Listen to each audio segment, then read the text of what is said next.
KOTV 6, Tulsa. This is the News on 6, the 6 o'clock edition, with Clayton Vaughn, Karen Carlson, meteorologist Jim Giles, and Bob Stevens with sports. The additional good news in terms of Tulsa and our Tulsa employees is that Facet will retain a great deal of autonomy in the management of its business. Tulsa's Facet Company rescued from an unfriendly takeover attempt. Good evening, I'm Clayton Vaughn. And I'm Karen Carlson. After 6 weeks of bitter and friendly negotiations with a handful of companies, Facet Enterprises of Tulsa has found by launching attacks on Arab oil facilities, firing at U.S. commercial vessels. Tonight there is word that an American military helicopter with 2 crewmen on board is missing. Oklahoma Senator David Boren joins us now from Washington. Senator, first of all, thank you for being with us this evening. And thank you.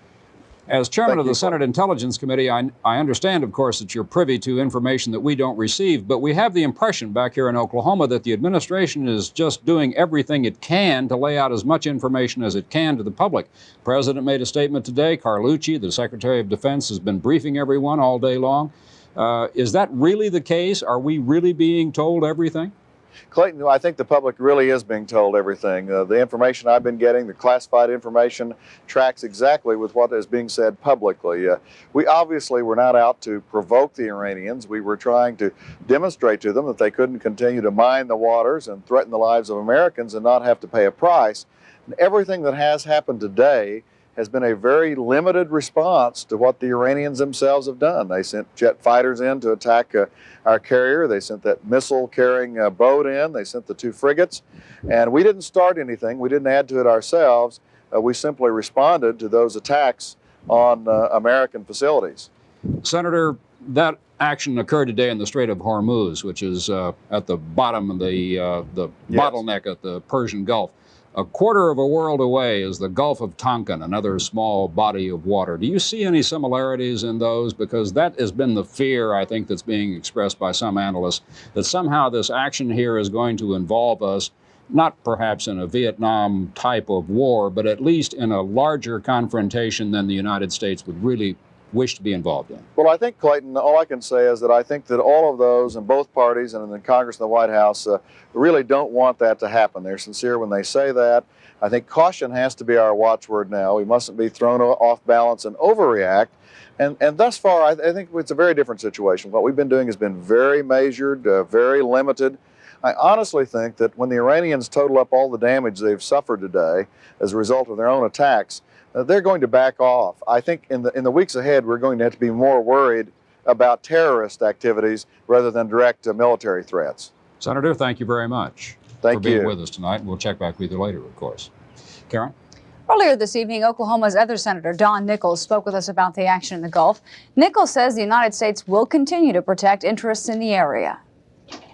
Those are international waters, and we've stated that we're going to be there. We've been there for 40 some odd years. We do have military capabilities there to make sure that we protect American interest.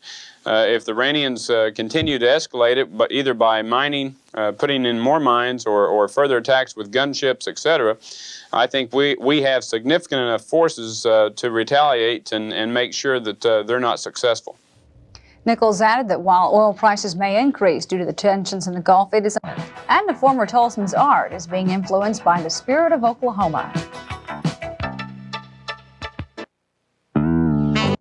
The governor awarded the students certificates of excellence for winning the state academic decathlon for the 4th year in a row. Washington is a magnet school, and according to the governor, a good example of how successful magnet programs can be. I believe that there's a lot to be said for magnet schools, particularly in areas like Tulsa where integration needs to be achieved. I strongly support the magnet concept. Bellman says he supports spending even more money on education this year to continue improving Oklahoma schools. And the students from Washington are going to compete in the National Academic Championships in Chicago next month. Oklahoma has a new chancellor for higher education tonight, Hans Brish, sworn in. High School and the University of Tulsa. He now divides his time between homes in New York and Italy. When Lang was in Tulsa last week and told Glenda Sylvie that Tulsa still influences art. Woodward Park means something to most Tulsans, particularly in springtime. It's still especially beautiful to Daniel Lang, who spent many hours of his boyhood playing here among the trees, water, and silence, words used by one critic to describe Daniel Lang's art. Others have called his paintings and prints lonely, even heartbreaking.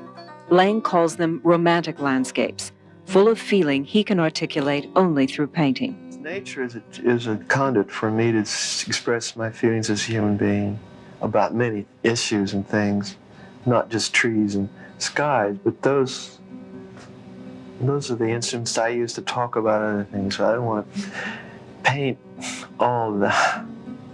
directly all I feel. Lang creates his landscapes indoors in what he describes as a dreamlike, nearly unconscious state. He uses color and light in non-traditional ways to create very moody images. Lang is attracted to the night. As a child, he feared the power of the moon and says the association is now crucial in his paintings.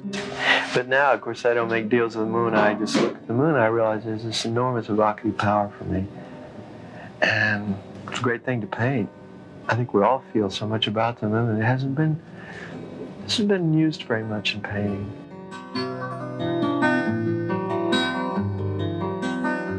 Lang will return to Tulsa early next year when Gilcrease Museum plans an exhibit of his work. It's important to Lang that people see his connection with Oklahoma reflected in his art. Although his work is exhibited and sold around the world, it pleases Lang to be collected and claimed by Oklahomans. But I don't think they see me as a sophisticated, totally remote, faraway artist that they somehow like. I think they see that I'm part of my whole aesthetic has to do with being from here. That influence still inspires Lang. The mystery, the serenity, and powerful emotions his work evokes are connected to his earliest awareness of nature, experienced here. Images that still appear in the art of Daniel Lang, no matter where it's created.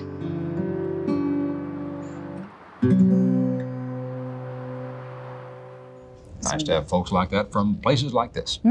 Yes, it is.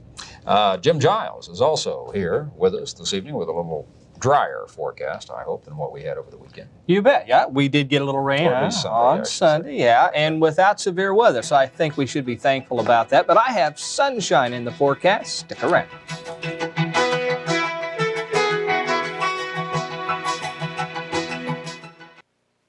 At Firestone, we want your business. That's why we want to remind you of our special Firestone Charge account. If you come by before the end of the month, apply for and are approved credit. You'll mostly sunny right now. It's 57 degrees, 34% relative humidity, still quite breezy. Out of the north, steady barometer on the hour. 58 turned out to be our high today, 45 degrees this morning. We've updated the official rainfall, 0.68 of an inch. Pollen count today not quite as high as last week, 1,687. Mold spores at 588, and various pollens, especially tree and grass pollen, 1,099. Let me catch you up now on the rainfall over the weekend, primarily Sunday and Sunday night. Looking at an inch or less for the central part of Green Country. There it is, 6,800 it turned out to be in Tulsa. Notice 1 to 2 inches to our west and north, Coffeyville, Kansas, an inch. Up around Ponca City, 2.2 inches. Heavier amounts, the southeastern part of our viewing area as well. Down around the Stigler area, Linda Land reported 1.3 inches of rain. On the hour, temperatures across our great state generally in the 50s. We're at 57, 54 in Ponca City. There's an exception. We have some light showers still down around McAllister. They're at 54 degrees, 54 degrees in Fort Smith. 45 degrees in McAllister, 55 in Oklahoma City. Satellite view, 10 o'clock last night. Major storm already to our east. Notice, though, the wraparound moisture, the upper level system yet to go through. So quite a bit of cloudiness, yet some light rain overnight, but most of the storminess well off to the east. Now we're seeing a clearing on the backside of the storm. Looks like some very pleasant weather through the midsection of the nation will move in for us. Then another storm way out to the west. That'll affect us towards the end of the week. Here's my forecast map. Tomorrow afternoon, warm southerly breezes back over Green Country. Temperatures on the rise. Lots and lots of sunshine. Very pleasant week of weather. That is, till we get to about Friday. Next system moving in. A chance of showers or thunderstorms at that time. We'll just simply not talk about the weekend yet. Let me show you my forecast now. For the evening period, decreasing cloudiness for all of the area.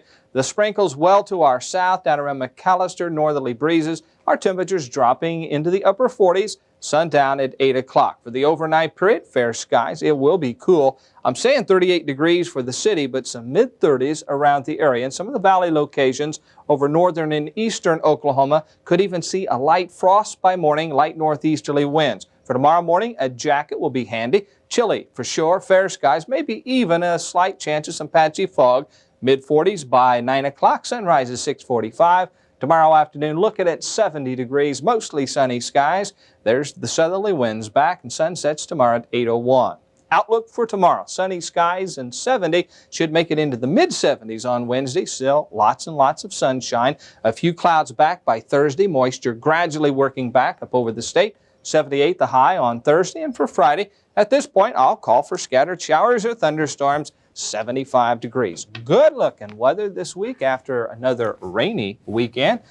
But I was sure pleased with Saturday. I know. It was nice. Thank you very much, Mr. Great out T. in Muskogee. Next now, in sports, Bob Stevens with America's most famous and perhaps most grueling running event, the Boston Marathon. Plus, we'll have a report from opening night at County Stadium.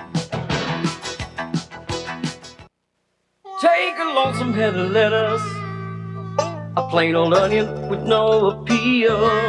The hot dogs are hot, the coffee, they say, is going to be hot, and the ball club is the hottest thing going right now. The Drillers come in 6-3, and the guy who brought them in 6-3 from a great road trip, manager Jim Scalen. First of all, welcome to Tulsa and welcome home 6-3. Thanks very much. Good to be home. It felt like we were on the road for a month, even though the club was playing well.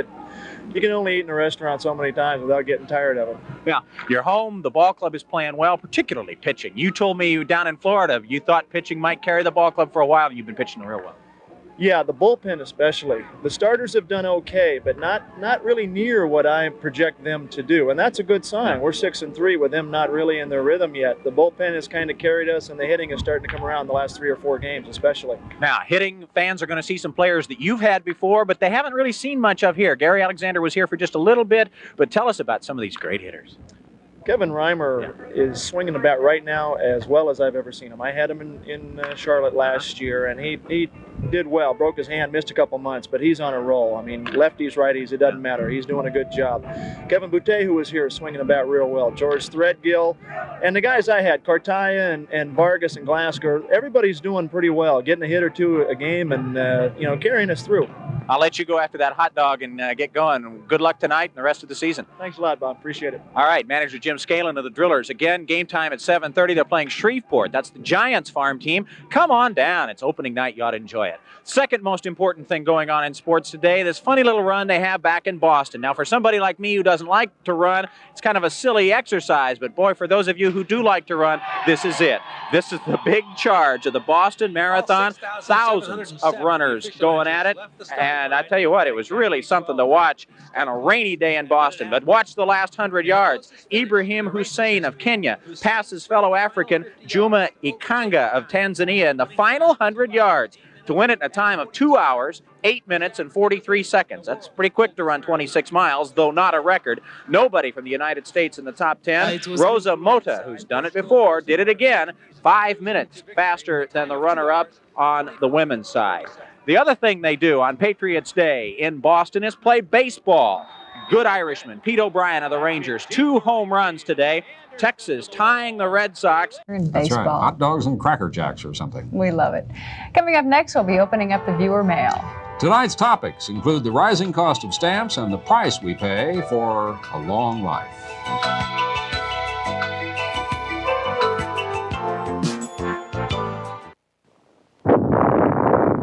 I'm Darrell Robinson. Wells of Muskogee. To Mr. Vaughn, what if these people who gripe about paying 25 cents for a postage stamp had to pay the same amount that the phone company charges for a phone call?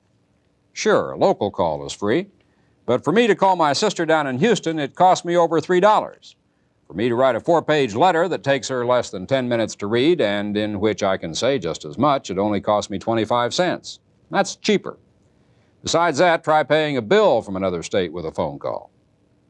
And there is this from Francis Jakubowski of Tulsa. Dear Clayton, you read a letter from a viewer last week who in humorous verse used the biblical figure of Methuselah, who lived for over 900 years, to play down the importance of calorie counting for longevity. The great songwriter George Gershwin said this about non-calorie counting Methuselah, which would indicate that for whatever reason, living 900 years might not be an advantage. Methuselah lived 900 years. Oh, Methuselah, he lived 900 years. But who calls that living when no gal will give in to a man who lives 900 years? And that's the news in the mail and the viewer mail for this Monday, April 18th. Thank you for sharing your time. Good night.